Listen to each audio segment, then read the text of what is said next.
Welcome to the Blueprint Podcast, where we throw out the old blueprint so you can become who you were always meant to be. I'm your host, Jason Smith, and if you haven't already, make sure you click the subscribe button and share this podcast with your friends on social media and tag me in it at JBirdFit. On today's episode, we have Dr. MaryCatherine McDonald, author of Unbroken. The trauma response is never wrong. MC, thank you so much for being on the show and taking time to be with us today. I absolutely loved your book, Unbroken. The trauma response is never wrong, and other things you need to know to take your life back. It's such a powerful message, and I'm curious what your inspiration was for writing such an empowering book. First of all, thank you so much for having me. I'm so excited to be here. There were a lot of things that inspired me to write the book, but I can kind of boil them down to two aspects. One was the work that I was doing in academia. So I was, researching trauma, trying to understand how to help veterans through the reintegration process a little bit better than we currently do in the United States. And then two, I was having my own life traumas and learning through academic work, through work with clients. I've had a coaching practice since 2011, so working with clients and then also research subjects, kind of all of the things we are doing wrong when it comes to talking about defining and treating trauma, and really wanted to turn the ship around or play a part in turning the ship around, which many people are also working to do. You're also a life coach. Yes. And how did you get into that, and what was the purpose behind getting into life coaching? I had a very strange path through academia. I had a very strange path into coaching, and I can explain it pretty quickly, but I want to preface it by saying I don't think it was the norm. So I was doing a lot of my research. I did an interdisciplinary PhD. So I was housed in a philosophy department, and I was looking at philosophy, psychology, and neuroscience and trying to understand and redefine trauma. And as I was doing that, I was also looking critically, using sort of a philosophical critical lens, at the whole field of mental health in general, and writing a lot of research papers and presenting at conferences against the field of psychology. And at the same time, I really wanted to work with research subjects, and I was thinking about potentially working with clients. It felt incredibly disingenuous to spend all this time in academia tearing down the field of psychology and then potentially getting a clinical license. And so I looked into coaching at the time because it seemed like a way that I could operate with clients outside of the field that I was trying to take down. Because I know there's all this stuff about like, oh, you change the field within. But in psychology, there are a lot of ways you can't do that because the rules are totally different when you have a clinical license versus when you're a coach. Not totally different, but a lot of the things are different. Let's dive into that a little bit deeper. What is the difference between life coaching and then working as a therapist or a psychologist? The very short answer is it depends on who you ask. Coaching is it's kind of the Wild West. You can get an ICF certification in life coaching, which kind of binds you to a set of ethics and codes.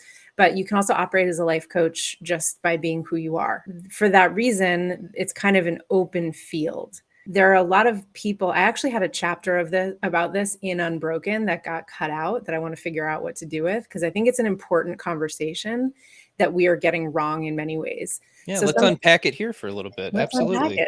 Yeah. So some people cut the line and they're like, you can't talk about the past in a coaching relationship. Coaching is future focused. And if you're talking about the past, you're doing therapy.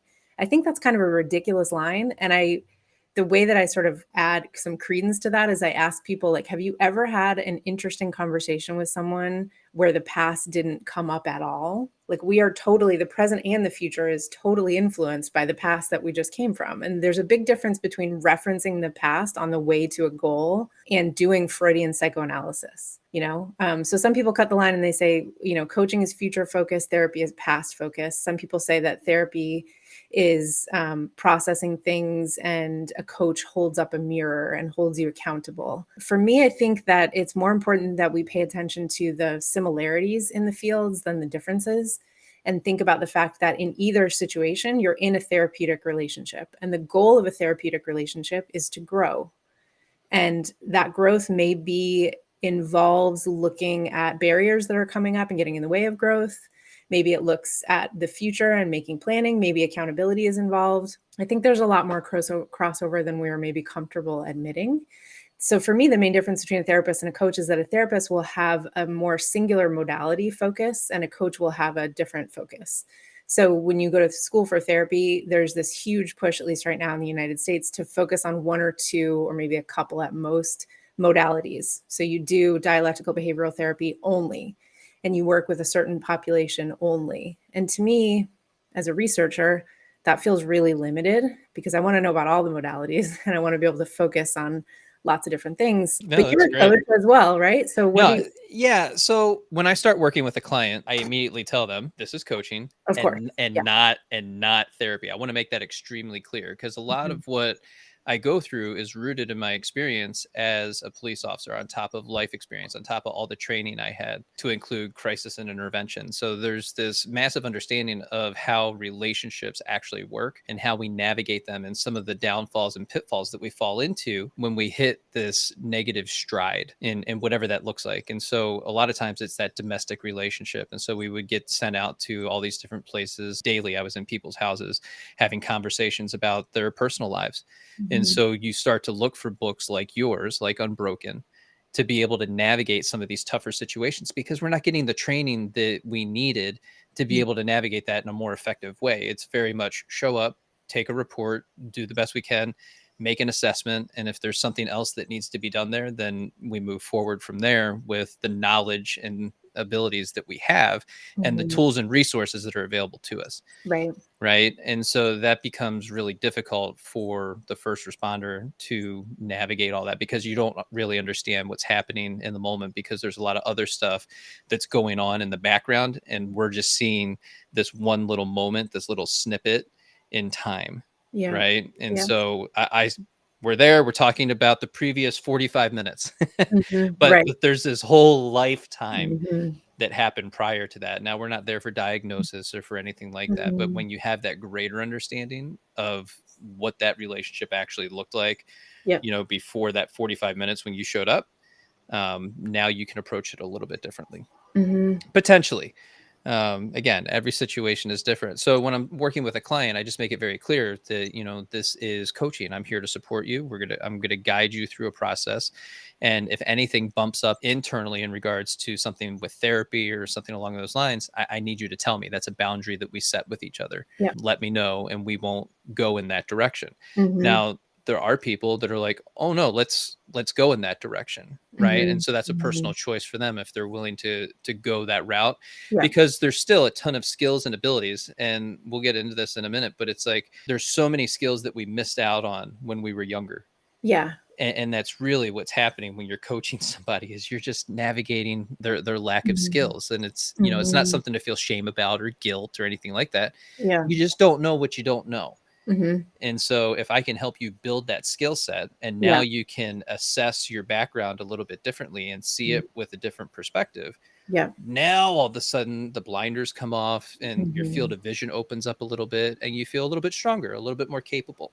Mhm. So, Yeah, I love that. That's so well said, and I love that distinction between therapy and coaching, and also the idea that you number 1, you meet the client where they are, and 2, you proceed in a way that you're both comfortable with.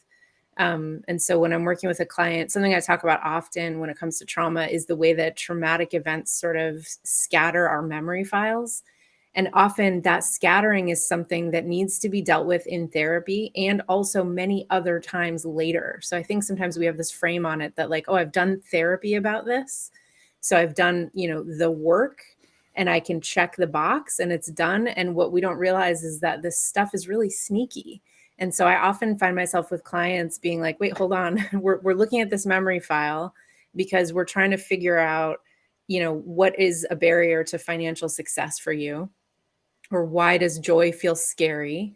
And you've done all this acute healing stuff in therapy, but there's still some kind of fragmentation going on in the memory, or some kind of meaning that got attached to this event that doesn't fit your life anymore. And so we're kind of going in there and like tweaking these memory files a little bit, not the memories themselves, but where those files sit and what they mean and how they relate to the larger story of your life, which is totally normal to have to do at many different stages. You know what I mean? Like, it's not like you do the work and it's over and then you've done therapy and graduated, you know? And I think that's Mm. a concept that sets with so many people is that, I did the work, I am healed. Yeah, right. And so my constant phrase is always, no, we're always in a state of becoming. And Yes. when you recognize that you're always in a state of becoming, that means you also have the opportunity to become something new, Yeah. different, Mhm. expansive. You get to change. You're not required to be the same person that you were 5 minutes ago. Exactly. Yep. And what that then means is that your memory files, which are still the same files in the same order and whatever, might take on different meanings because now you're going in a different direction. And so how do we need to reevaluate those, Yeah, And we can do that endlessly, which is really empowering, I think. I think it is too. But you touched on something there that really hit me. Why does joy feel scary? Oh, so many reasons. I just Oh, posted. man. Yeah. So there's like at least 8 reasons. I don't know if I'm going to remember them off the top of my head. My next book is about joy.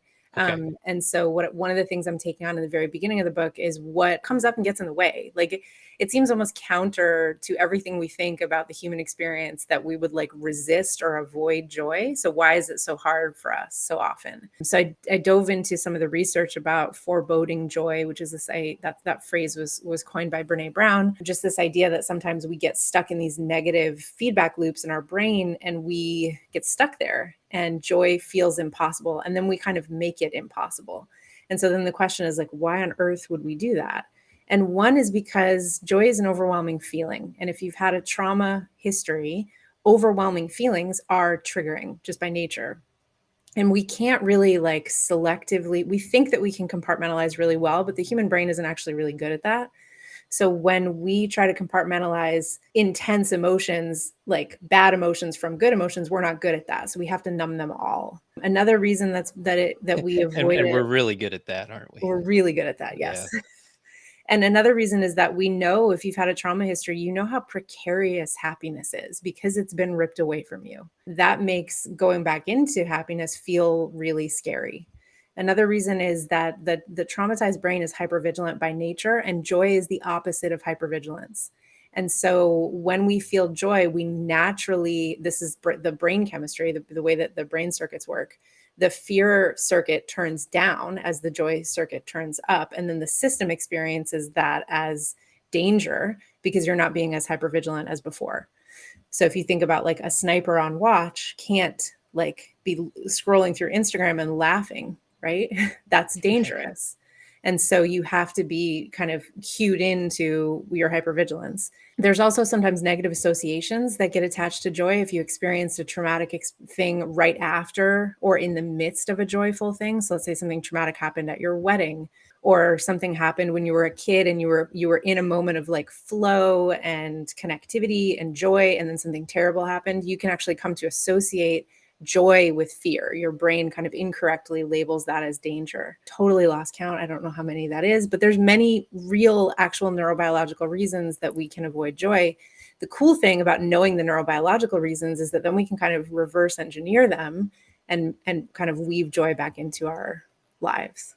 And how can we begin to allow joy back into our lives? What's one simple tool that can get us started? The one thing I think we can do, the first step is to notice that you're resisting it, and that resistance is important because we don't want to just squash that and say like, do what we do with everything else and feel ashamed about, the fact that we are someone who can't feel joy, because that's our immediate go-to. That's the most convenient explanation for anything, is that I am bad. It is my fault. I am broken, which is the whole Yes. reason I wrote Unbroken, because we're not broken. These things are in fact proof of our unbrokenness. So that's step one. And I think step two is this, I've developed this practice called tiny little joys, where you just scale like all the way down. And instead of talking about these huge joys that are supposed to like be equal in weight to the traumatic things, you just notice and open yourself up to tiny little things that provide you with joy. Like I'm sure you can find 3 things in your room that you're in right now, in your office, that give you a little spark of joy. It could be like, I'm drinking this LaCroix. It's cold. That's a Oh, nice I'm feeling. looking right at my home gym, There you go. and it's amazing. So there you go, right? And then the feeling after a workout and the endorphins that get released, and when you're like sweating and knowing you're kicking ass even though you didn't want to, like those are tiny little joys. The way the sun comes in the room. And if you train your brain to notice those things, your brain starts to notice them more often. And the more often you're connected to those things, the more often you're connected to a part of the brain that's been called the hope circuit. And the hope circuit kind of runs counter to the fear circuit. So those two things can't be on at the same time, which is, again, going back to why do we avoid it? That's one of the reasons why hypervigilance can make us want to turn joy off, because it by necessity turns fear off. And so the more you're in the hope circuit, you actually start rewiring your brain. It's amazing. Cool. I know, right? It is cool. So whenever I go live on Instagram, usually I'm at the dog park. Okay. It's a baseball field near my house, and I take my German Shepherd out there, but I invite people to slow down, to take a breath. We step into a little bit of breath work, just light, easy, focused. Yep. And then I encourage them, listen to all the sounds. Yes, there's cars on the roadway. We can hear that, but what else can you hear? And, the microphone picks up all the animals that are around, all the insects, the crickets, the flow of the branches, the wind going through the trees and the leaves and the rustling. And every now and again, you can hear a plane go over. But it's like putting yourself actually in the moment and allowing yourself to be present in the now is my way of being able to connect into the present and find that joy in the moment. Watching my dog chase that ball with that intense focus and watching the muscles in her body just move the way that they do. And she just goes after it so quickly. Like she's so freaking happy that then brings me joy as well. And then just savoring that, because it's so transient, it's fleeting, it's short-lived. We don't get to hang on to that very long. No, but it's always there. Yes. Even in the darkest moments, there are these little things that will filter in. And you said that perfectly, like savoring it, imprinting that is actually healing for your brain. It was funny, as you were talking, I felt like I was there, like in the dog park, and my like shoulders started to come down. And I was like, oh, what a nice day. Yeah. I also love how your book opens. Hey, you're not alone. Goes along with something I agree very deeply with, and that's the fact that we're not broken. But why do you think so many people take that on as like a badge of honor that, oh, I'm broken? Yeah. So there's like a two-part answer to that question. And one, I think, has to do with the history of the study of trauma, which I go into pretty in depth in the first chapter of the book, as non-boringly as I possibly could. I'm not sure how that landed. No, but you did a fantastic job with that. I both read it and listened to it in the Audible. Awesome. Okay, I did bump it up to 1.7 though. Sure. I love it. Anything under 2 or like 5. Yeah. That it's hard to do 150 years of history in like 20 pages and not be boring. For sure. But for me, I think the history of the study of trauma is really fascinating. And I think it's really important that we think about it, because we have inherited unknowingly lots of incorrect beliefs based on bad science and shame about what the trauma response is. And so way back in the 1800s, when psychology really seriously started studying trauma, we didn't have brain science. We didn't have fMRI studies that allow us to look at blood flow in the brain.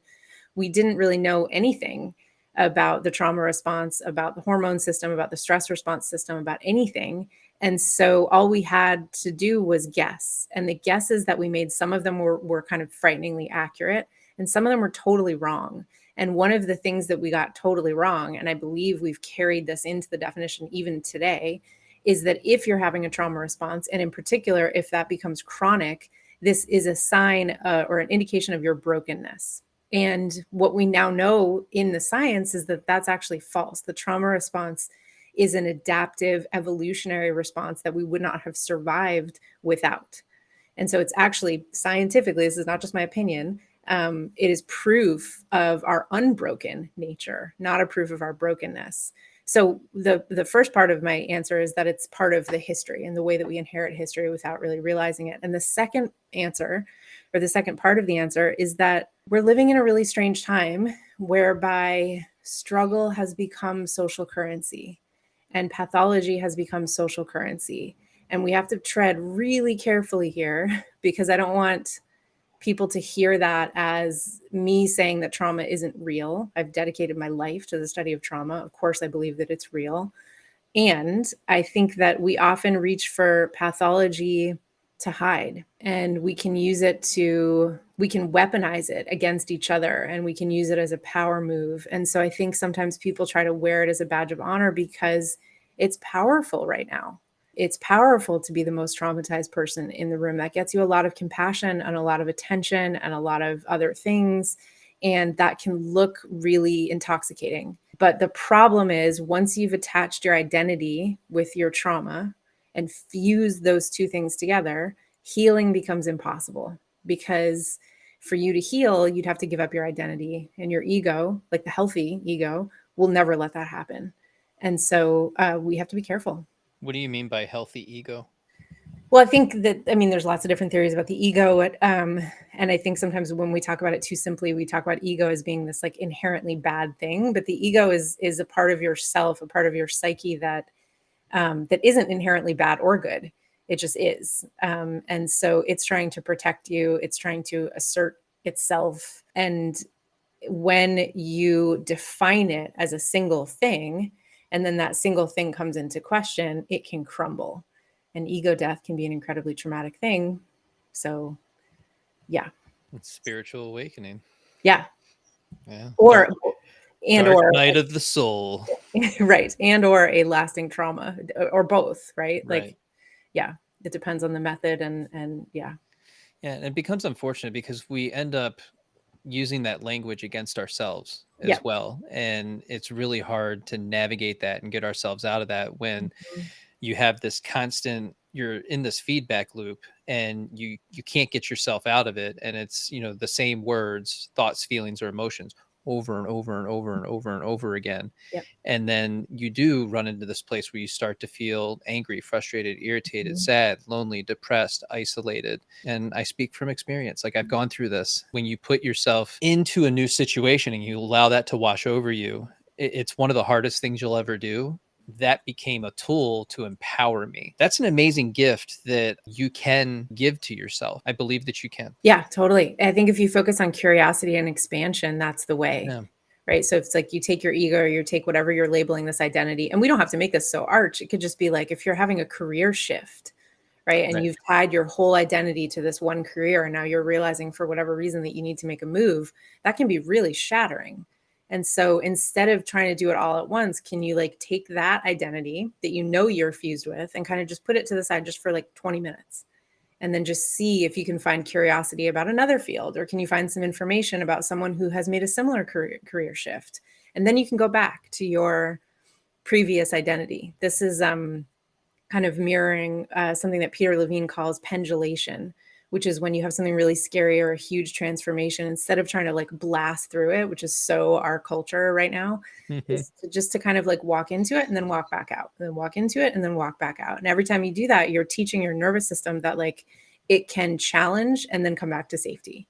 And then it can be challenged and then come back to safety. And that that in itself is healing, no matter what you're pendulating between.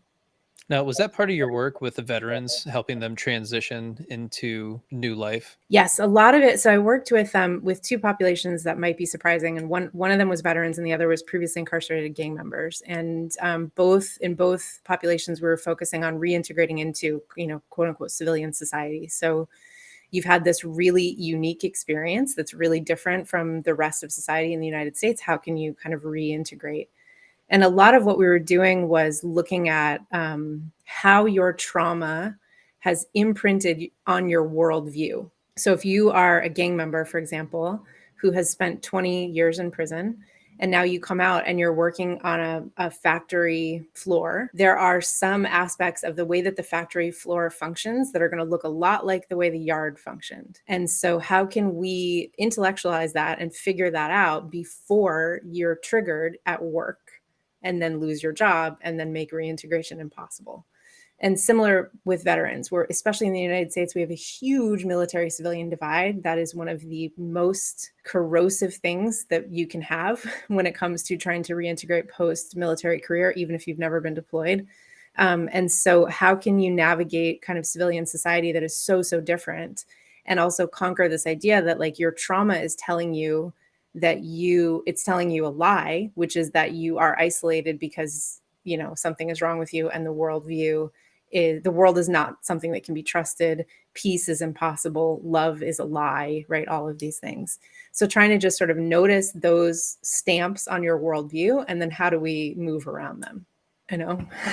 No, I love it. Big stuff. We could talk for a whole hour just on that. Yeah. I was going through your Instagram and I saw this post that I want to go over real quick. And it goes like this: one of the biggest failures of language of trauma is that we refer to traumatic memories, as if they look or feel like all the rest of our memories, as if we had control over them. Traumatic memories are not memories, they are instances of unwilling and unbidden reliving. What does that mean? Can you unpack that for us? Yeah. So, okay, really quickly, we have to go over how regular memories get encoded in the brain and then how traumatic memories get encoded in the brain, if that's okay. Yeah. Because I think it's a failure of language. Like we talk about trauma memories and we're using the same words. We're saying like my trauma memory, but what's actually happening is that your brain and body are going through something that is very much not a memory in the way that it looks like all the rest of your memories. So really quickly, do you have a funny thing that happened in the last like 5 days? Like a little funny thing? The UPS guy comes to the door and she is like on red alert. So let's say that happened yesterday. Right. So between about 4 and 24 hours, given current neuroscience, after that event happens, you consolidate the memory in your brain. And so what that means is that you create a memory file that has 3 things in it, at least, probably more. One is a story. So like UPS guy came, I was trying to record a podcast, dog went crazy, we all laughed, right? Beginning, middle, and end, there's coherence, we can tell what's going on. Then you have emotional content. So I labeled that story as funny. I always think it's funny when people's dogs do stuff like that because we like it, they just always kind of get in the way in these hilarious moments. So there's emotional content with that memory file. And then there's a set of meaning tags that enables you to find it. So when I ask you the question of like, what was the funniest thing your dog did recently, you're able to go through the filing cabinets, all of the filing cabinets of all of your memories from your entire life and be like, oh, here's some things my dog does regularly. This is this time. She barked at the UPS guy. I was in the middle of recording. It was funny. So that's a normal memory. That all happens between 4 and 24 hours after an event happens. When you have a trauma memory, when you have a trauma going on, your brain compensates for the danger that you're in by altering function of at least 47 different systems in your brain and body. All of that alteration is so that you are better prepared to handle the threat. So I always tell this story of like my house is kind of nestled into the woods. And so my bedroom window is sort of exposed to like the forest in a way. And so often there's like a deer that will walk immediately behind my bed at 3 o'clock in the morning, which sounds exactly like 2 fully grown men walking by. And I go immediately from my lowest heart rate, lowest blood pressure, I am sleeping, to highest blood pressure, high heart rate in the hundreds within less than a second. And my brain has gone from sleeping to totally alert and perceiving and sometimes I'm like moving across the room before I'm like fully awake, trying to like get out of there or figure out what to do. Where's my phone? I got to unlock it. Who am I going to call? Blah, blah, blah. Then I realize that it's a deer or whatever. And I go back to sleep, right? All of those things are altering and we're designed to kind of move back and forth. That's the stress response system, which is kind of where the trauma response lives. And so when something overwhelming happens, my body and brain immediately adapt to so that I can better handle that threat. And it's incredibly sophisticated and amazing that we can do that. The problem is that 2 of the things that get sort of shut down or toggled down when we're in that high alert stage are the prefrontal cortex, which is in charge of rational thought and a lot of other things, and our hippocampus, which is the file room. And so if in the space of 4 to 24 hours, I don't go back in there and create a fully organized file that has a story, beginning, middle, and end, emotional content, and a set of meaning tags, I end up with a fragmented file. The fragmented file is something that the file room doesn't approve of. And so anytime anything comes into my periphery that looks like something from that folder, the people that work in the file room, if you can imagine little Pixar animated dudes back there, throw the file to the front of your mind so that you can have the opportunity to organize it. The problem is your fear center, your amygdala and limbic system also recognize that thing as dangerous. And so instead of having a cognitive memory, like the one that you had of the UPS guy and your dog, you have an instance of reliving. And that is not a cognitive process. So we go through in our bodies internally the trauma as if it were happening all over again. Trauma memories are not memories. They are instances of reliving until we integrate them so that they look like the rest of our memories. And then we no longer relive them when we remember. Instead, we talk about them. We feel some of the feelings. We maybe work with the meaning tags, but we don't have to relive them. Very long Yeah. explanation. Does that make No, sense? it's so hard when you get the sight, sound, smells, Yeah. and it pops in, and it's not going away. It's not going Yep. anywhere, Yep. Yep. and I Yeah. mean, what is something that we can do to try and navigate that in the Mhm. moment, that stress response, that external stimuli? How can we change how we're perceiving that situation, Number whatever's one, triggering us? yeah, yeah, it's super important. Number one, I think, is we can be aware of the fact that triggers happen. They are real, and that we may not be we may not be in control of the stress response system. We have a lot more say when it comes to intervening on the stress response system once it gets started. And so I'll give you an example from my own life that I also talk about in the book. My mother was a furious person, and so she yelled a lot. And until I was 35, right? So beyond 10 years into studying trauma, I didn't realize that I just thought I was bad at conflict, because as soon as conflict happened, and this was true at work, in friendships, in interpersonal relationships, I was gone. Like, couldn't remember what we were talking about, mind totally blank, just like whew. And I was just like, God, I'm really bad at conflict. Like, I'm getting a PhD and I can't have a simple fight. Like, this is a problem. And kind of orchestrated my life so that there just was none around me. And then was in a work situation where I was working with someone who was about the same age as my mom, and all of a sudden realized that this was a trigger that was happening, right? So it took me a very long time as a PhD trauma researcher, and I'm emphasizing that not to brag, but to say that, like, these triggers are so sneaky. I totally did You not mean you're also human? right, Seriously? right. Well, but this is the trick. Like, I think we think like, okay, once I cognitively understand trigger just as a term, then I automatically understand all of my triggers. And now and I should never be affected by them again. Yeah, no, you have to understand it somatically as well. I mean, there's just Completely. yeah. And so now it's gotten to the place where I can engage in conflict, which is super important, because you can't really essentially have relationships at all without conflict. And two, I can also recognize that not only is it a trigger, but it's often a really good barometer for someone who has a rage problem, who I might not want to be involved with. Right. So I've like gone from having this like thing that I didn't understand to having immediate shame about that thing to like, oh, this is actually a superpower, because I can suss out really quickly using my awareness of my heart rate in the presence of someone else, whether or not this person is safe. And so I think like that's the full arc of it. And by no means like this will still come up for my whole life. This is not something I've like conquered and healed, but it's something that I feel like I can now have awareness about, to the point where I can give myself enough of a pause to get myself out of the situation and back to baseline before something bad happens. That's the goal, is to be able to be like, oh, hold on, this feeling, this is the trigger feeling. Now I have 10 things in my toolbox that I can do that are different based on what kind of different situations I can find myself in, where I can get my stress response level back down and then figure out what to do there, because you can't make any decisions, as you know, in that space. Right. And that level of self-awareness is so important. I Mhm. talk a lot about relationships on my platform, Mhm. and Yep. we dive into the anxious and the avoidant Yep. trap. Yep. Yep. And so much of it revolves around when you understand your goals, values, and standards for a relationship with you, Mhm. you also tap into your boundaries. Mhm. Right. And so Yep. when we can begin to understand that for ourselves and kind of key into that, then what you're talking about as far as using that Mhm. experience, that internal barometer to recognize Yep. that and do that check-in with ourselves, right? Because Mhm. you got to check in. Yeah. If you're not checking in on a regular basis with yourself, please start, Yeah. because it's going to give you a lot of information that you wouldn't Yep. normally have or recognize. And then Mhm. you can make those decisions. Hey, is this a good relationship for me?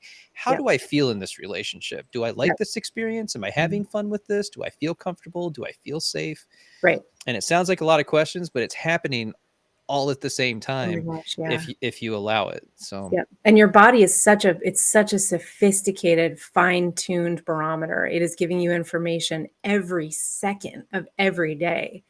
And if you can have just like 10% more awareness of that than you do now, you have so much more mastery over your nervous system. When you add that to tools, so one of the things I do in the book is there's tools at the end of every chapter that are kind of designed to this end. Like, how can you have a little bit more mastery over your nervous system? So when you have the awareness and then you add some tools that are designed to re-regulate your nervous system, then you're like off to the races, like in the good way, not the bad way. Yeah, no, your addition of tools at the end of every chapter is a brilliant addition. I Oh, thought it was I thought it was amazing, because when we read these books, we don't often get that type of furtherance of the chapter. mhm. Okay, great, I have this information, but what next? Totally. And one of the tools that you give away is Tetris. Yes.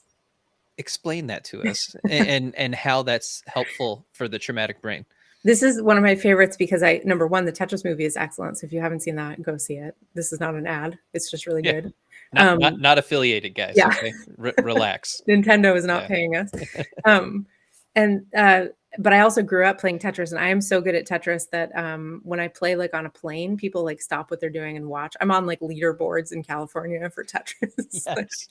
this is the whole thing. So I played since I was a kid, and then was absolutely thrilled to learn in like I think it was like 2015, that researchers in neuroscience started using Tetris when they were looking at modalities that could help sort of short circuit the trauma response when it got kicked off. And so they took veterans who were diagnosed with PTSD. They showed them a stimulus that was going to be triggering, so picture or a little short film of something. They watched the trauma response go off in the brain, which enables them to see where blood flow and electrical activity is kind of moving, because blood flow tends to go with electrical activity. And so what they saw is that a lot of blood flow and electrical activity was moving away from the prefrontal cortex, which is what I mentioned before, is the part of your brain that's kind of responsible for decision making, rational thought, things like that. And then they had them play Tetris for 20 to 60 minutes, put them back in the fMRI machine, and boom, the prefrontal cortex was reconnected. So essentially what you're doing when you're playing Tetris in a moment of overwhelm or even stress, by the way, any of these tools work with stress as well as trauma, because the S in PTSD is stress. So all of the trauma response happens in the stress response system. So you can even just do this when you're feeling really overwhelmed at work. If you do something that kind of creates a continuous bid in your prefrontal cortex, like play Tetris, you will manually push blood flow and electrical activity away from the fear center and back to the prefrontal cortex. So over time, your fear center is like, well, I guess that's a false alarm, because she wouldn't be playing Tetris if we were actually being chased by a wolf. And it starts to calm down the release of stress hormones through your body, and you start to feel more calm. And then you can return to rational decision making. This is true of Tetris. If you hate Tetris, that's okay. Anything that makes a continuous bid on your prefrontal cortex is going to do the same thing. The reason they studied Tetris is because the longer you play it and the better you get, the faster the game gets. So it never really gets easier in a way, and you can't stop paying attention with your eyes. But you can accomplish the same thing with baking, which requires an incredible amount of concentration, like sewing, knitting, playing the guitar. Like, I think it was so fascinating that at the beginning of the pandemic, we all reached for hobbies that occupy our prefrontal cortex without having any knowledge of that fact that that's what we were doing, which I think is kind of cool. So as a former first responder, I got into woodworking. Yeah. And Oh yeah. Yep. and That's a great I one. started making tables. Mhm. And so there was a period of time where, you're going through all this stress, you're working 16-hour days, you're going Yep. through all this stuff. And I hopped on Anna White plans, downloaded the plans for a bunch of stuff. And now I have patio furniture. I have a kitchen table. My parents have a kitchen table. My sister has a kitchen table. So I was really going through it at the time. Yeah. But it's just funny how you naturally gravitate to certain things that are going to help you regulate yourself in that moment of high stress. Yeah, that's amazing. Did you build the background behind you and the shelf? Uh-huh. So of course, right? Yeah. Yeah. And the arrow. And the arrow. Yep. They're super cool. You know what that is? It's just the dog-eared fencing. Oh, cool. And then I just popped it all in there. Yeah. It's awesome. It doesn't go the span of the wall. It's like it's a It's just false. a Yeah. background. Oh yeah. Love that. No, the Tetris thing really interested me. And is there a time frame that so you go through an event, whatever that is there a time frame where it's most beneficial? Is it 4 hours, 6 hours, 24 hours? It's a great question. Yes, all of the time frames are beneficial. So they've actually done study. Believe it or not, Tetris has been really widely studied when it comes to trauma, which I love. And the studies have been replicated, which means that they are valid, essentially. And so they asked, okay, if we give someone a task like Tetris right after, say, like a car accident, are they less likely to develop PTSD? I can't remember the numbers off the top of my head, but yes. Is it helpful when someone's having intrusive memories 3 weeks after a traumatic event, even if they didn't have any other intervention? Yes. I can't remember the exact numbers, but yes. Is it helpful if you're dealing with PTSD that comes up that you didn't even know that you had, that is being triggered 20 years down the road via, a repressed memory? Yes. It's effective all the time, because essentially what you're doing is you're working against, you're short circuiting the wiring that's trying to tell you that you're in current danger. And so you can use that in any moment of overwhelm, and it can be protective against PTSD, and it can also be healing once you already have it, which is pretty cool. That's very cool, and it's so accessible. So Mhm. again, not affiliated, but go to your app store, get it downloaded on your Yep. phone, and Yep. play it for a little bit each day. Go get an old Game Boy and play it like we Yeah. used to. Oh God, yes. It's With so the cool. song and everything. Yep. Yeah. What's the difference between big T and little T? Okay, awesome question. So this difference has been largely created by us, and it has been bolstered by social media bullshit. Can I swear? Sorry. Yeah, you can swear. Okay. Yeah, it's so cute when everybody, oh, can I? Is it okay? Yeah, be you. If you're good with it, I'm good with it. I come from Massachusetts. We swear a lot, but so some people have the indication in the app store, and you don't want to screw up somebody's whatever. Big T, little Big T, little T. T. Okay, this is bullshit, because so there is a distinction that is important, that is very important clinically, which is between simple and complex trauma. Simple trauma is a trauma that occurred that's singular. So an attack, a car accident, a single domestic experience, one thing.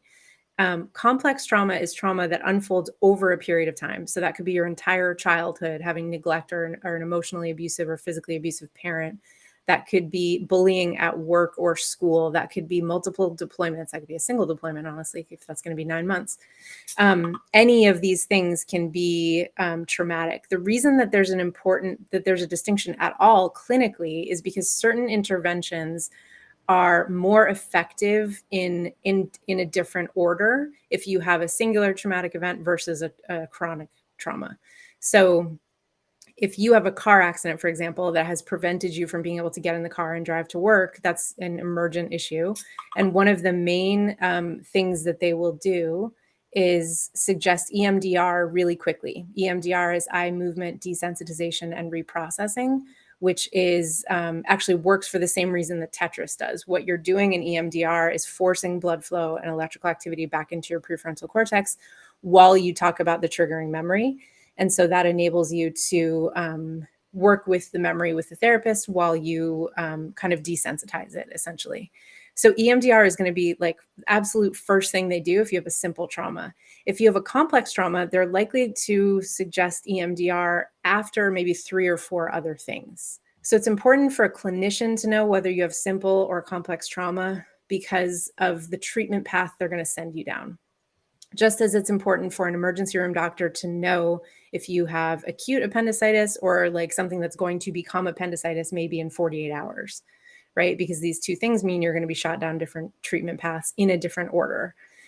We have taken on that to become this big T, little t trauma. Big T trauma means like the things that are in the DSM, these singular, simple traumas that sort of count as traumatic, and then lowercase t trauma, which are these more like subterranean traumas, being in an emotionally abusive relationship, something like that, that's not as specific. And then we use that against each other to say either my trauma is legitimate and yours is not, or your trauma is legitimate and mine is not.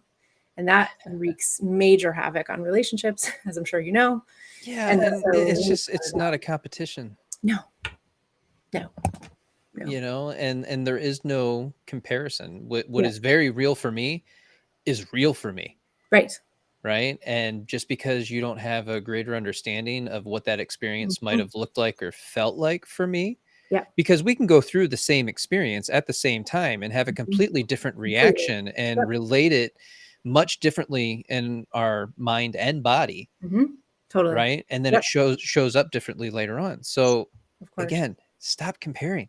Stop comparing. Yeah, it's such a funny and I think like there's a natural aspect to that where we're trying to like situate ourselves within our peer group always. And at the same time, we have to understand that that's one data point that we are probably misinterpreting whenever we do that. You know what I mean? Yeah. Because we're It's why I encourage people to do my 21-day self-love challenge, because we dive into a lot of this stuff where it's really creating a better relationship with yourself. Mhm, And I feel like so much of what we experience and the difficulties that we go through, that if we just understood ourselves a little bit better, mhm. mind, body, soul, physically, mentally, Yep. emotionally, spiritually, then, you can begin to navigate things a little bit differently, because you're going to feel stronger. You're going to have that level of self-acceptance. Absolutely. And when you have that, now you feel empowered. Yep. Another tool that you add in is breath work. Yes. Why is that? Why is it so important? Because of the vagus nerve, which I'll explain in a second. I was gonna say. Probably already know. But so number one, I think like, and again, I want to preface this by saying that I was the most resistant human on the face of planet Earth when it came to dropping into my body. Like literally the first time a therapist told me that, I was like, fuck you. Like, no, what are you talking about? I'm up here. We're comfortable up here. This is to be managed. I am not comfortable with that. This is what causes me panic. And so the unfortunate thing though is that our bodies are along for the ride always. And so when we're dealing with unpacking a traumatic event or anything, when we're healing from anything, we always have to work on a somatic level. The good news is that working somatically can actually speed up your healing process. So not only should it be viewed as like an adjunctive to any kind of like, intellectual therapy that you're doing, but also can actually speed that up. So you have this miraculous nerve in your body called the vagus nerve, vagus, not Vegas, like Vegas. Woo. And that's named that because that's the Latin word for wandering. And this nerve wanders from your brainstem all the way through your body, and it touches all of your internal organs. And it is responsible for the parasympathetic nervous system response, which is sometimes called rest and digest. And so when we are in a trauma response, we're in the opposite of that. We're in sympathetic nervous system response, which is responsible for it. That's the thing that gets me up in the middle of the night and my heart rate, super high, and me able to fight off a criminal, even though it's just a deer. That's sympathetic. The thing that helps me get back to sleep once I realize it's just a deer and not a burglar is the parasympathetic nervous response, which is largely controlled by the vagus nerve. Now, the vagus nerve has two spots where it has tons of nerve endings. One of them is the back of your throat, and the other one is right in front of your diaphragm. When you take a really deep breath into your diaphragm, which is kind of in the center of your torso, so not like super low belly and not chest, you push against the vagus nerve in a spot where it has some of the most nerve endings that it has in the whole thing. When you do that, you manually turn on the parasympathetic response.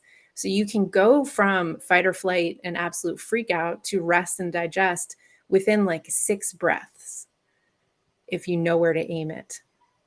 The other thing you can No, I do, can't. That's impossible. That's pseudoscience. That doesn't exist. That's not oh, real.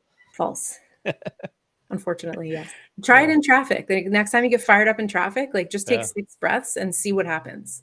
Oh no, I am big on breath work. I Yeah, encourage people to do it daily. Those are the responses that we get because totally. it's so easy. It's free. I know. What do you mean? You're gonna tell me how to breathe? Mhm. I already breathe just fine. You don't probably. Right? Mhm. Most of us, be honest with yourself. You're watching this right now, you're on YouTube and you're looking at your phone and your mouth is wide open. You're Yeah, getting that mouth breath into the neck, into the chest. You're causing yourself to have yeah. all this stress and tension. Mhm. And if you just leaned into your breath and focus more on nasal breathing at rest, you might find yourself more in a parasympathetic state. Yep.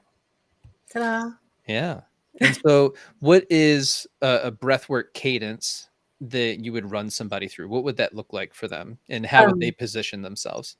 so that's a good question. So I don't typically work with cadence because I'm usually working with someone who's in an acute panic.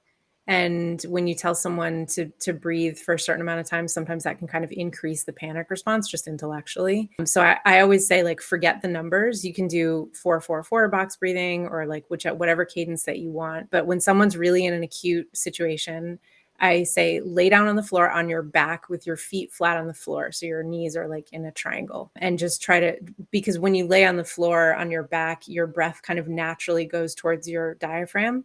And then I will say, okay, just focus on your breath. Don't worry about how fast or slow you're breathing. Just focus on your breath and where it's going. Once that's established, I would say, okay, can we expand the inhale and hold for just a beat and then try to push out, and then expand the exhale a little bit. And then once that feels like it's possible, then it's like, okay, can you expand and hold? And then can you push your air back out using your ab muscles, which is going to engage the diaphragm even more and then pushes against the vagus nerve even more.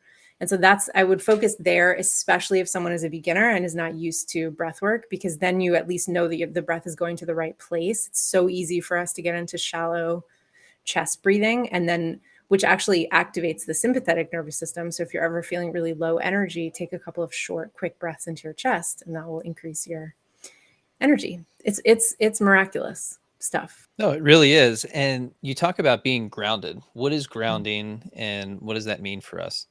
So grounding exercises are anything that kind of aims to get you back into your body and away from that panic response. So we can work intellectually with these memory files, and we can work somatically in learning how to feel safe in our bodies again and teach our bodies how to feel safe in the world.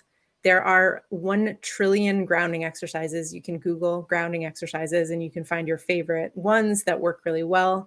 One of my favorite ones is to literally get on the ground. Because one of the things actually that gets sort of disconnected in your brain is the part of your brain that's responsible for proprioception, which is your sense of self in space, essentially.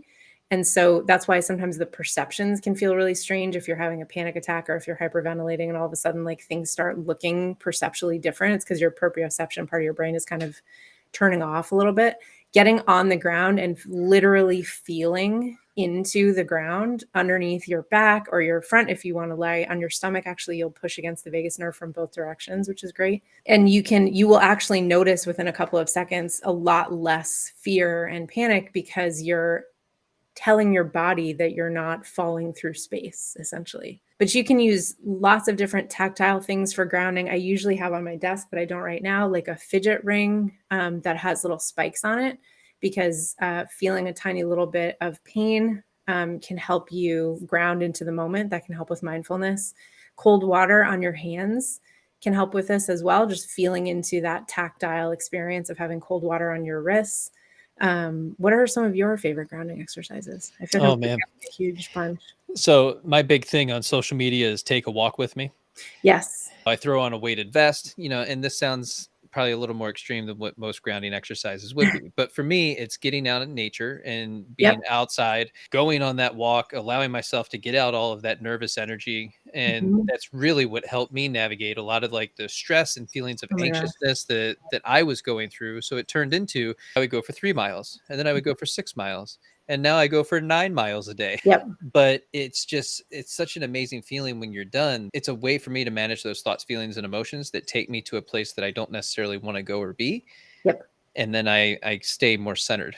Another thing that I do, and this is kind of fun, but on the walk, there's a set of like really old trees. Mhm. And so you walk up and you just close your eyes and you put Mhm. your hand on the tree and Yep. you allow yourself to nasal breathe. You can do in for 4, hold for 5, out for 7, Mhm. whatever you want the breath to be for you, whatever works. But you imagine yourself actually breathing through the tree.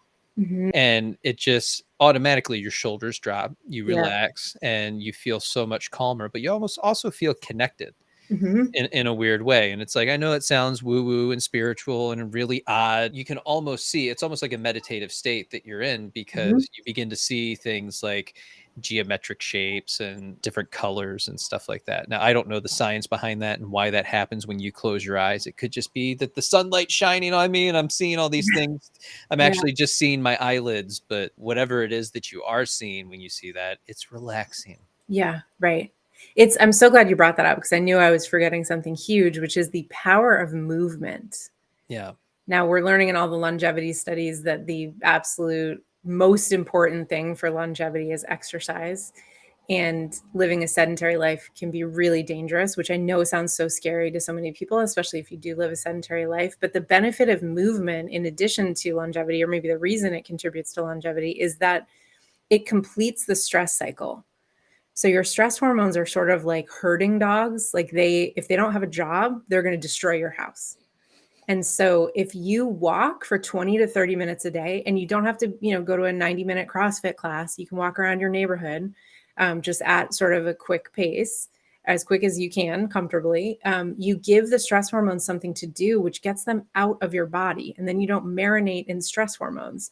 When we marinate in stress hormones, this increases inflammation, which increases our likelihood of disease. Yes, it does. So I have no background to speak on this, right? I have a master's degree in threat and response management, Mm. but we dive into Joe Dispenza. You start learning about his work and what that looks like, and lengthening our Yeah. telomeres and human optimization. Yeah, And yeah, yeah. there's just so many things that make sense. Who are we? Well, we're human beings. Well, what did human beings used to do? They used to get up and walk a lot and Mhm. have a Mhm. lot of physical activity that we just don't have anymore. If you don't learn that when you're young, that's just a part of your life, to get up and move around and Yeah. do things, and to be active and to challenge Mhm. yourself physically, mentally, and emotionally. We've gotten to a place where it's just really easy to just kind of sit and scroll and relax and get stressed Mhm. out and angry and frustrated and irritated and sad and lonely and depressed and isolated.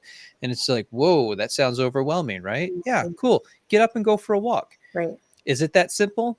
Not always, but Right. it's a start, and it's Yep. something that you're in control of. Yep. And it's gonna make you feel better, and if it feels intimidating, start with 5 minutes, then Yeah. get to 10, then get to 15, then get to 20, and again, you don't have to become like an elite athlete, but, moving will get the stress hormones out of your body, which will make you feel better. I was massively resistant at first. I hate walking, Yeah. but I was resistant to going on the walks because, well, it's not fast paced enough for me. Right. But then you get into it, you start doing it, it becomes a habit. Make it past that 63rd day, and you're just like, yeah, this is just something I do, Yep. Yep. and then it becomes a part of your life, and then you don't question it. And then when you Yep. don't do it, you miss it. And you feel like crap, and these negative feedback loops Yeah. start again in your head, and you're like, oh wait, hold on, let me get back to it. The other thing is that walking, that's actually how EMDR was discovered. Francine Shapiro was going through a traumatic event, and she was taking these daily walks just to kind of like take a break and relax. And she realized that as she walked, her eyes moved back and forth. Because if you're walking, especially in nature and there's lots of trees, that's going to trigger, I can't remember the name of that type of ocular movement, but your eyes move back and forth. And she was like, wow, these walks are really healing. Like, what is going on? I'm not even specifically thinking about the event that happened. But now there's a lot of research coming out about that and why it works. So she was basically just guessing and then built a modality out of that, which was really controversial in the 90s and now is being used as like the, cure all for trauma, which is that's a pretty amazing arc. And so, is it a cure all? No, there's no cure all. Um, we got to use the spaghetti at the wall method and try, stack modalities, do as many things as you can, and be humbly amused when the trauma pops back up, like a little whack-a-mole, because it's a stubborn thing, and that's okay. That doesn't mean you're broken. That means you're still healing. Yeah, it just means that everybody's nervous system is different, Yep. and what works for one person Hmm. may not work for you. But when you find that thing that does work for you, Hmm. man, now you can really hone down on that and start getting that working for yourself. So, Yeah. Yep. Totally. how can we begin to let go of shame, blame, and guilt? Shame, blame, and guilt. Small question to end with. I know. It's one of those ones that pops up so often It does. in my content. And we Yeah. can put it in the context of relationships just because that's the type of people that follow me. They're always looking Mhm. for that type of answer. But they struggle with a lot of shame, blame, and guilt Yeah. in the context of relationships. And they're just looking for a way to navigate that. Yeah, it's so tricky. So shame is the biggest barrier to healing, no doubt. So trying to heal with shame That's is the like, I am bad. right. Yes, Yeah. shame, that's the way that shame and guilt differs. Guilt is that I feel guilty that I did X, Y, and Z, and there's a quick fix for that, which I'll get to in a second. But shame is this belief that gets imprinted on your soul that there's something wrong with you, that there's something broken. This is again one of the reasons why I titled the book Unbroken, because I wanted people just to, even if you don't buy the book, if you see it on a shelf, that plants the seed of this idea that like, oh, maybe we're not Yeah. broken, You just inception everybody. right, exactly. Yeah. And so shame is this idea that I am bad, I am broken, and it is the biggest barrier to growth. So trying to grow with a shame mentality is like trying to hike with your car strapped to your ankle. You're not going to get very far. And so what I try to get people to do, rather than try to like combat the shame right off the bat, is that I ask them to like think about what it is, what it looks like, and then imagine putting it away in a box and putting it on a high shelf just for a couple minutes. And then ask the question of like, how would you see this situation? How would you see this failed relationship if shame wasn't involved? If you couldn't use that word, then what comes up? And typically another story comes up that has a little bit more expansion, a little bit more room, a little bit more truth than whatever the shame story is. I think that's more effective than trying to take away someone's shame story, because shame is really strong.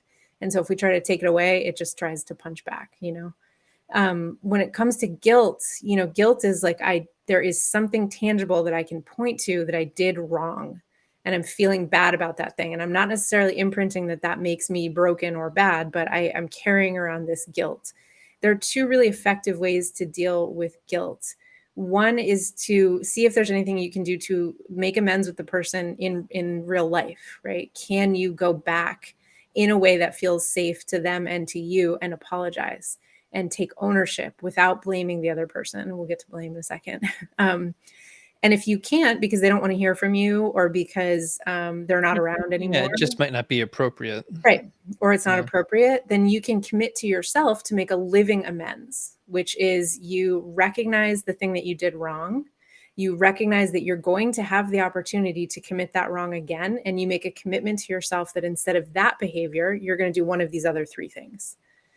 And living that amends gives you a way to let go through action, which I think is really critical. And when it comes to blame, I think that that's a space where it's really helpful to get a panel, right? Whether that's a coach, a set of friends, a set of coaches, a therapist, to give you some real reflection on what's going on and what part of it you are here to take ownership over.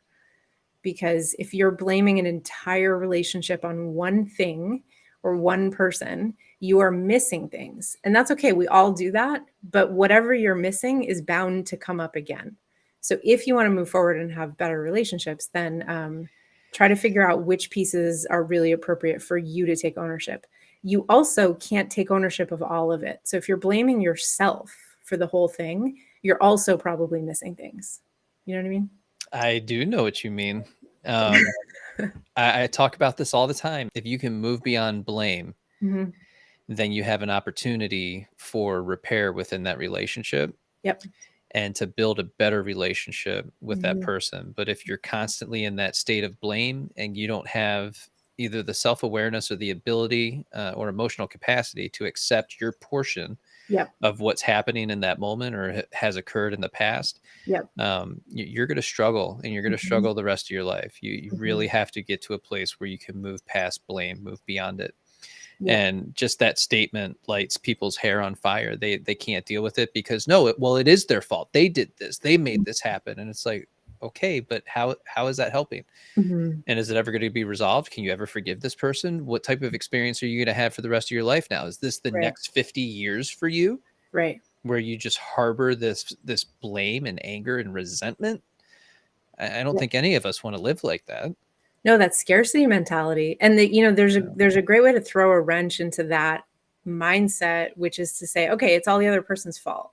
So tell me, in what way were you energetically involved in their mess that was working for you? And then boom, we're back at, oh, I got to take responsibility for the fact that I saw all these red flags and didn't pay attention, or whatever. Well, I love the energetics portion of that, because when you pay attention to it, it's like, okay, maybe I can. Right. Maybe I can cultivate enough self-awareness around this to allow us to actually have a conversation. And sometimes that's really what it is. You guys just need to have a conversation and actually talk to each other. Mm-hmm. I always get the same question. How can I manage the avoidant? How can I make the avoidant do X, Y, and Z? You can't make, regardless of what attachment style they have, they're a human being. and you can't make them Mm-hmm. do anything. And why should they? Why do they have to change for you to like them? Mm-hmm. I think that's a better question. Why do you want Yeah. to change them just so you can like them? And if what Mm-hmm. you're actually telling yourself is, you know what, I don't like them, or Mm-hmm. I definitely don't like what they're doing. Right. So let's talk about what I don't like. Right. And also what I want going forward from this person or someone Right. else. Like, what are my baseline non-negotiables? I need someone who's not going to run away or like ghost for 5 days because they have an avoidant attachment style. So, okay, this is not going to work with this person. How can I find that in someone else? And if I continue finding that, here's the thing, like the good news is we repeat what we don't understand. The bad news is we repeat what You we don't repeat understand. it. Right. And so it's like you will have the opportunity again to look at this if you're not willing to look at it now. So if you don't want to look at it now, that's fine. Yeah, but it'll be over and over again Yep. with different people, different Yep. faces, Yep. same problem. Yep. So just remember, guys, it's your choice. And Yep. it is a choice. Yep. Well, MC, I can't thank you enough for taking the time to be on the show today. How can everybody reach you, make contact with you? Thank you so much for having me. So my book, Unbroken, The Trauma Response is Never Wrong, is available on Amazon and everywhere else that you could possibly find books, as well as on Audible.